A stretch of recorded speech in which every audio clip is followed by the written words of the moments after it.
Allah Azza və Cəllə Quran-ı Kərimdə buyurur ki, İnnən nəfsə ləəmmərətun bis-su. Həqiqətən nəfs insana pisliklərə əmr edir. Nəfs heç bir zaman insana yaxşılığı əmr etmir. Yəni biz əgər müsəlman olaraq hansısa xeyir əməlləri yerinə yetiririksə, nəfsimizə bəzi şeyləri qadağan edirik, o xeyirləri yerinə yetirə bilirik. Amma bəzi insanlar isə nəfslərinin kölələridir, nəfslərinin quludur.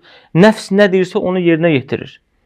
Biz görməmişik ki, hətta bəzi belə deyək, müsəlmanlarda belə görürük ki, bəzi müsəlmanlar arasında ədavət düşür, aralarında anlaşılmamazlıq olur. Nəfs birbaşa ona təlqin edir ki, bağışlama onu, intiqam al ondan, onun eyblərini aç.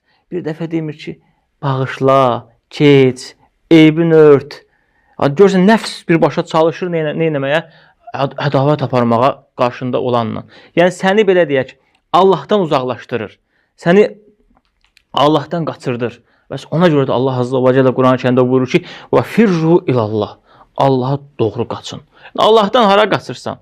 Yəni, insan Allaha tərəf getməklə xoşbəxt olur. İnsan Allaha tərəf getməklə saadətli olur.